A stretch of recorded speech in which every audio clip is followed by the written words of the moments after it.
நடிகர் சிவாஜிக்கு மணிமண்டபம் விரைவில் அமைக்க வலியுறுத்தி முதல்வருக்கு கோரிக்கை மனு அளிக்கப்பட்டுள்ளது. நடிகர் சிவாஜி சமூக நல பேரவை சார்பில் தமிழக முதல்வர் தனிப்பிரிவில் செவ்வாயன்று மனு அளிக்கப்பட்டது. சிவாஜிக்கு மணிமண்டபம் விரைவில் அமைக்கப்பட்டு தங்களின் கரங்களால் திறக்க வேண்டும் என்றும், சென்னை கடற்கரை சாலையில் உள்ள சிவாஜி சிலையை நீதிமன்ற உத்தரவால் அகற்றும் நிலை வரும் பட்சத்தில் அதே சாலையில் உள்ள காந்தி மற்றும் காமராஜர் சிலைக்கு நடுவில் மாற்றியமைக்க வேண்டும் என்றும் வலியுறுத்தப்பட்டது. நடிகர் திலகம் சிவாஜிக்கு தமிழக அரசே மணிமண்டபம் அமைக்கும் என்று சட்டப்பேரவையில் மாண்புமிகு தமிழக முதல்வர் அவர்கள் ஆகஸ்ட் 26ஆம் நாள் அறிவித்தார்கள்.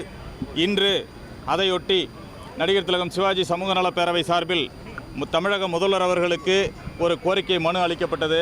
நடிகர் திலகம் சிவாஜி அவர்களுக்கு மணிமண்டபத்தை தமிழக அரசு சார்பில் விரைவில் அமைத்து தர வேண்டும்.